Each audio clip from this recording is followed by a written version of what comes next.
कलयुग के अंत में क्या होगा? मनुष्य की औसत आयु 20 वर्ष ही रह जाएगी। 5 वर्ष की उम्र में स्त्री गर्भवती हो जाया करेगी। 16 वर्ष में लोग वृद्ध हो जाएंगे और 20 वर्ष में मृत्यु को प्राप्त हो जाएंगे। इंसान का शरीर घटकर बोना हो जाएगा। ब्रह्मवैवर्त पुराण में बताया गया है कि कलयुग में ऐसा समय भी आएगा जब इंसान की उम्र बहुत कम रह जाएगी, युवावस्था समाप्त हो जाएंगे। कली के प्रभाव से प्राणियों के शरीर छोटे छोटे, क्षीण और रोगग्रस्त होने लगेंगे। श्रीमद्भागवत के 12 स्कंद में कलयुग के धर्म के अंतर्गत श्री सुखदेव जी परीक्षित जी से कहते हैं, ज्यों ज्यों घोर कलयुग आता जाएगा, त्यों त्यों उत्तरोत्तर धर्म, सत्य, पवित्रता, क्षमा, दया, आयु, बल और स्मरण शक्ति का लोप होता जाएगा। अर्थात लोगों की आयु भी कम होती जाएगी जब कलिकाल बढ़ता चला जाएगा। कलयुग के अंत में जिस समय कल की अवतार अवतरित होंगे उस समय मनुष्य की परम आयु केवल 20 या 30 वर्ष होगी। जिस समय कल की अवतार आएंगे, चारों वर्णों के लोग शूद्रों बोने के समान हो जाएंगे। गाय भी बकरियों की तरह छोटी छोटी और कम दूध देने वाली हो जाएगी। कलयुग के अंत में संसार की ऐसी दशा होगी कि अन्न नहीं उगेगा। लोग मछली मांस ही खाएंगे और भेड़ व बकरियों का दूध पिएंगे। गाय तो दिखना भी बंद हो जाएगी, होगी तो वह बकरी समान होगी। एक समय ऐसा आएगा जब जमीन से अन्न उपजना बंद हो जाएगा, पेड़ों पर फल नहीं लगेंगे। धीरे धीरे ये सारी चीजें विलुप्त हो जाएंगी। गाय दूध देना बंद कर देगी। स्त्रियां कठोर स्वभाव वाली व कड़वा बोलने वाली होंगी। वे पति की आज्ञा नहीं मानेंगी। जिसके पास धन होगा उसी के पास स्त्रियां रहेगी। मनुष्यों का स्वभाव गधों जैसा दुस्सह, केवल गृहस्थी का भार ढोने वाला रह जाएगा। लोग विषयी हो जाएंगे। धर्म कर्म का लोप हो जाएगा। मनुष्य जपरहित, नास्तिक व चोर हो जाएंगे। सभी एक दूसरे को लूटने में रहेंगे। कलयुग में समाज हिंसक हो जाएगा। जो लोग बलवान होंगे उनका ही राज चलेगा। मानवता नष्ट हो जाएगी। रिश्ते खत्म हो जाएंगे। एक भाई दूसरे भाई का ही शत्रु हो जाएगा।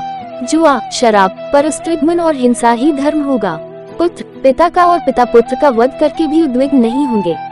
अपनी प्रशंसा के लिए लोग बड़ी बड़ी बातें बनाएंगे किंतु समाज में उनकी निंदा नहीं होगी। उस समय सारा जगत मलेच्छ हो जाएगा, इसमें संशय नहीं। एक हाथ दूसरे हाथ को लूटेगा। कलयुग में लोग शास्त्रों से विमुख हो जाएंगे। अनैतिक साहित्य ही लोगों की पसंद हो जाएगा।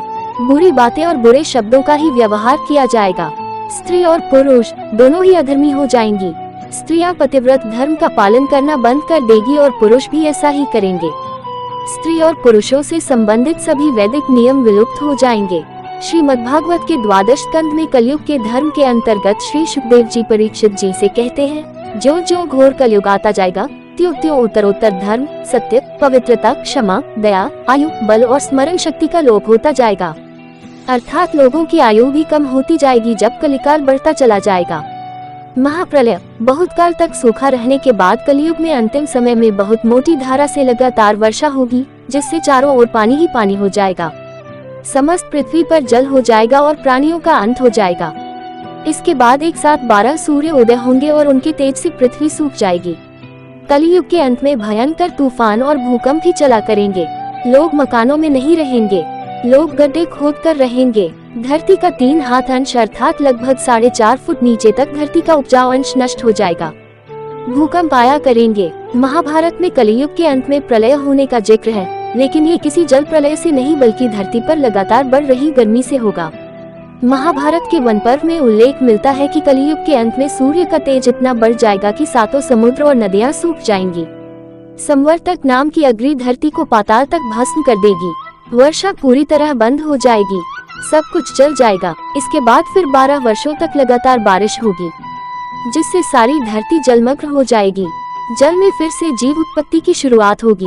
वीडियो अच्छी लगे तो लाइक करें, चैनल सब्सक्राइब करें और वीडियो को अपने दोस्तों के साथ शेयर करें। धन्यवाद।